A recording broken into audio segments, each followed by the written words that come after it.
तकनीक के इस दौर में जहां हर सेवा स्मार्ट हो रही है, तो वहीं शहडोल पुलिस ने भी एक अनूठा और सराहनीय कदम उठाया है। आम जनता से सीधे जुड़ने और उनका समस्याओं का त्वरित समाधान सुनिश्चित करने के लिए पुलिस ने थानों में QR कोड लगाए हैं, जिन्हें स्कैन कर नागरिक अपनी शिकायत, सुझाव या फीडबैक सीधे दर्ज कर सकते हैं।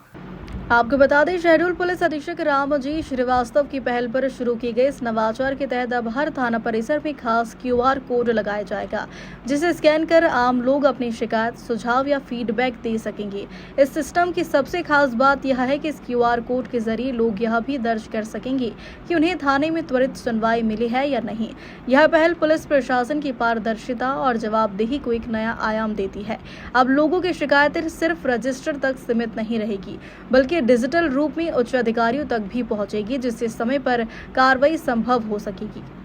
शहडोल जिले के थानों में आने वाले प्रत्येक जनता के व्यक्ति के लिए एक फीडबैक प्राप्त करने के उद्देश्य से ये हमने QR कोड की व्यवस्था किया है, जिसके माध्यम से वो जनता जो QR कोड को स्कैन करना जानती है, इस QR कोड को स्कैन करके उस थाने में जिस काम के लिए वो गए थे, चाहे वो FIR कराने हों, चाहे वो किसी दस्तावेज या कोई बहुमूल्य वस्तु की गुमने की सूचना देने गए हों, चाहे वो कथन देने के लिए गए हों, चाहे किसी विषय के बारे में शिकायत करने गए हों, कोई भी विषय हो सकता है।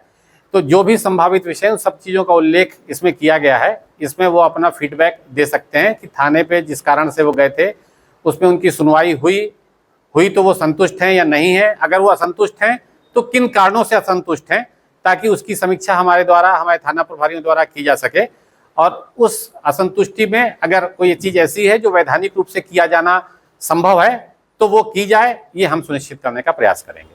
सर, ये QR कोड कहाँ लगेगा? ये अभी प्रत्येक पुलिस थाने पर और प्रत्येक पुलिस चौकी पर जहाँ रिसेप्शन है वहाँ पर लगाया जा रहा है। उसके बाद इसकी और उपयोगिता जिस जिस स्थान पर लगेगी, इसको हम एक्सटेंड करके उन पॉइंट्स पर बढ़ाएंगे। इसको मॉनिटर कौन करेगा? इसको मेरे स्तर पर ही मॉनिटर किया जाएगा और हमारे स्तर पर संबंधित थानों के जो फीडबैक आएंगे वो संबंधित थाना प्रभारियों से शेयर किए जाएंगे, ताकि उनके थाना क्षेत्र में उनके कर्मचारियों द्वारा किस प्रकार की कार्रवाई की जा सकी है, उसमें कहाँ कहाँ इंप्रूवमेंट की आवश्यकता है, वो सुनिश्चित किया। इसकी आवश्यकता बहुत ही सिंपल से है। जो भी सर्विसेज देने वाले एजेंसीज हैं, जो भी सेवाएं दे रहे हैं जनता के लोगों को, हमको जानना जरूरी है कि जनता की अपेक्षाएं क्या हैं और जनता की अपेक्षाएं जो कानूनी रूप से अपेक्षाएं हैं, हम उसको पूरा कर पाने में कहाँ तक सफल हैं, और जहां पर हम असफल हो रहे हैं कानूनी प्रावधानों के अंतर्गत हम क्या कर सकते हैं, उसका आत्मावलोकन करना है और उसमें सुधार करना है।